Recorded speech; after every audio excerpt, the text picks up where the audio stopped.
Alright you guys, this is video E3.4-5 for notes volcanoes affect Earth's land, air, and water. You should be looking at your note sheet here.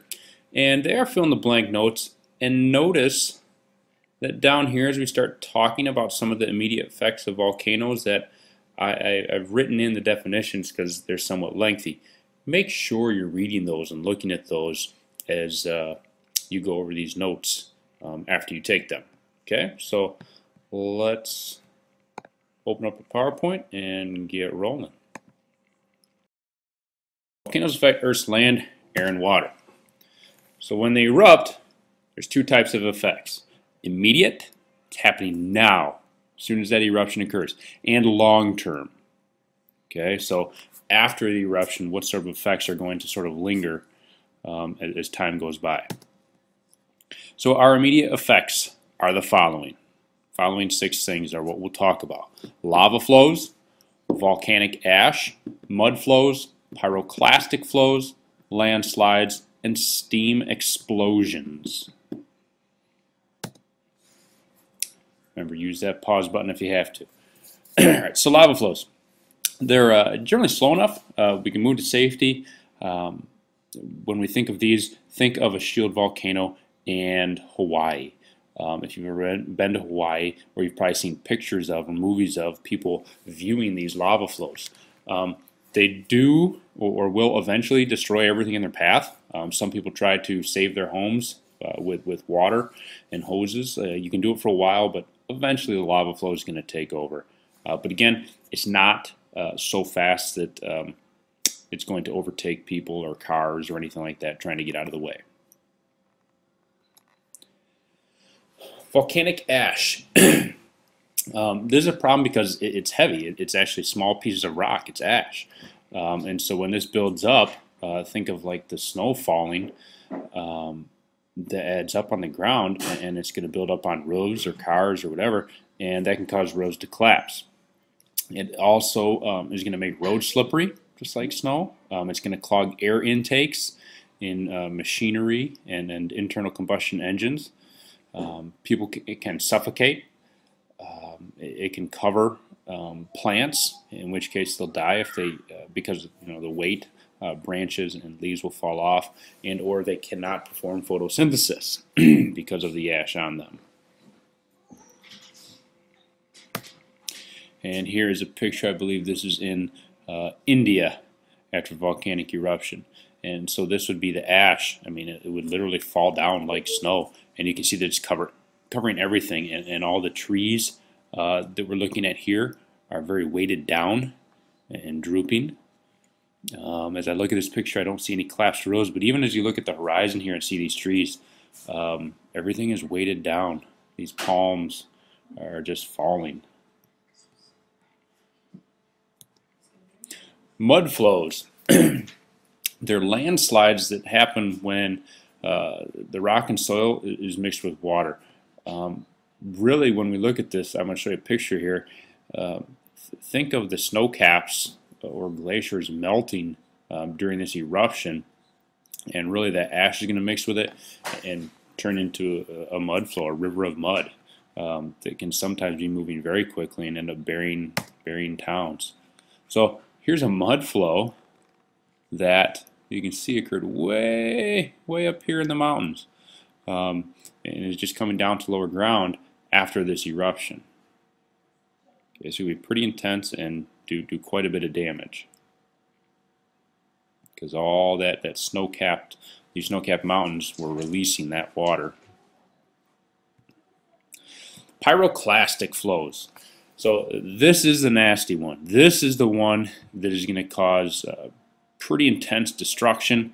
You are not going to escape this if you're in its way.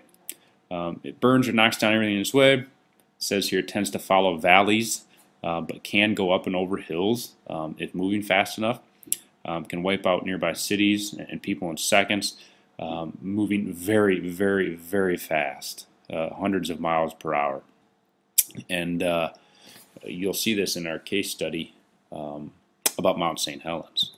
But here's a rather dramatic photo. If you can see, we have this little blue truck or something, or van, trying to race away, and this pyroclastic flow from the eruption overtaking them. And pyroclastic flow is, like super hot gases and ash that are racing outwards from this volcanic eruption. And this is what it would look like afterwards. This, I believe, is from the Mount Pinatubo eruption. I see the date here, 1991. But pyroclastic flow is what caused all this destruction that you're seeing here, all around here. Absolutely devastated the landscape. And you'll see these pictures when we look at our video on Mount St. Helens as well. Landslides happen when a part of the volcano collapses, causing a landslide. And if it does fall into the ocean, it can cause a tsunami. But very often, too, underwater volcanic eruptions can cause tsunamis if the burst of gases and stuff coming out of that underwater volcano is great enough to displace a large amount of water. But they can happen in this respect, too. This is a picture of the Mount St. Helens eruption of 1980. We would expect the eruption to go out of the top. What was so dangerous about Mount St. Helens is you could see here, this whole side. It had been bulging for days leading up to it. And Mount St. Helens blew out the side right here, which is why it was so dangerous. They had sort of a zone surrounding the volcano, which was like the danger zone and a very high risk area. The problem was that was for a volcanic eruption that was going to go out the top, not out the side. And so what really happened is, you can see all this right here even too. This whole side just sort of fell down, and the volcanic eruption came right out of the side. And so a huge amount of land, earth, was moved and just fell down. There were pretty intense mud flows, landslides. The pyroclastic flow was enormous. And so if you were on this side of the volcano, even outside the high risk area, you were in big, big trouble because of this massive landslide. Here's another landslide. You can see from this volcanic eruption, it just came right through out into the water.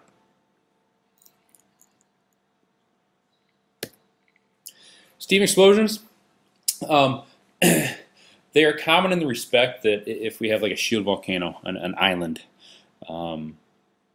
that's constantly erupting, like the Hawaiian Islands, they're common in that a steam explosion is at its simplest point where lava is entering the water, okay?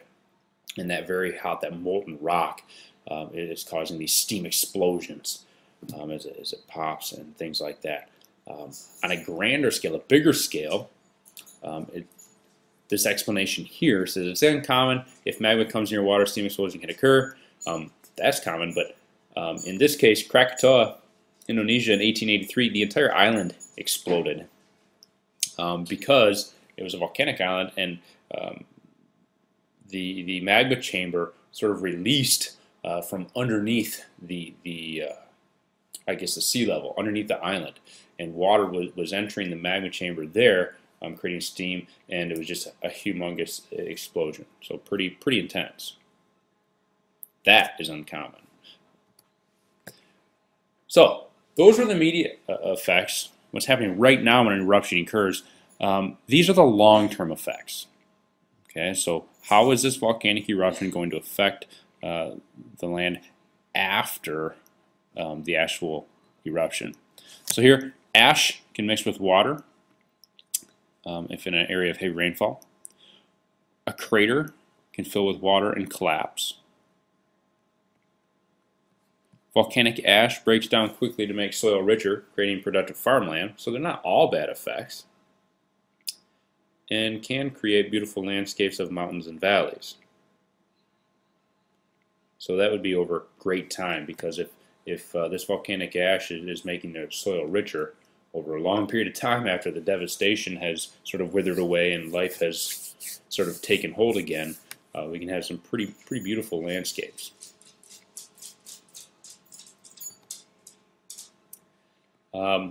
Volcanic gases and ash affect the air. The volcanoes release gases before, during, and after the eruptions, all of which can cause some pretty nasty things. Many of these contain sulfur. Sulfur dioxide causes acid rain. The carbon dioxide released from volcanoes is a greenhouse gas. So lots of things can be occurring from large-scale eruptions.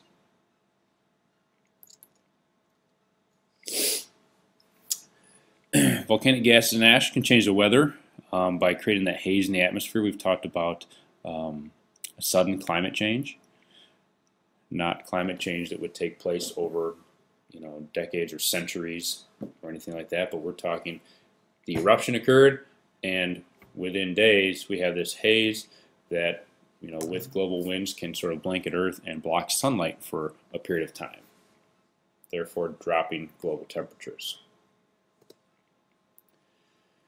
Volcanic activity can affect water. We've talked about Yellowstone National Park. It's actually classified as a supervolcano. It's sitting over a region, a hot spot in the middle of the North American plate, where this magma is close enough to the groundwater that it is creating things like hot springs, geysers, fumaroles, which is one of the things that makes Yellowstone so special. It's a very unique place on Earth. But there are Native American historical records that talk about very massive eruptions happening there. And the ground has been bulging there for the past decade. So very quickly, some of these things that I just talked about, like hot springs, that just says here, an area where magma or hot rock is near Earth's surface. In areas where that is, the water moves down through the ground, gets heated, and rises as a hot spring, usually flows to a calm pool. Okay, hot springs are something you might hear about people. You can go in them. I guess it's almost kind of like a hot tub. It's just very warm water. Kind of interesting. Geysers are more spectacular.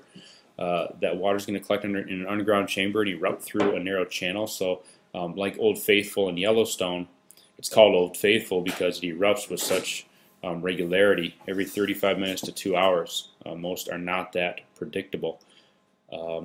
If you can imagine the scene from, I think it's the Ice Age, The Meltdown, where they're going through the geyser fields at the very end, and they're going off repeatedly anywhere near them, sort of destroying the ground. And it's steam, it's hot water. It would scald you and burn you, but it's just the force of all that being pushed through a narrow channel. That's the key, and that's why it would shoot high up into the air. A fumarole is something different. It's releasing steam and other gases instead of water. Deep sea vents are hot springs that form as spreading centers in the ocean, so at divergent boundaries. The water coming out is rich in dissolved minerals. It's very warm. And deep sea vents, remember, they're at the bottom of the ocean. There's no light. But there is this very warm, mineral-rich water, and so we get really unique life forms at the bottom of the ocean. I'll show you a picture. I think I might have a picture there. Here's a picture of the deep sea vents. Whoops. Let me go back here, you guys.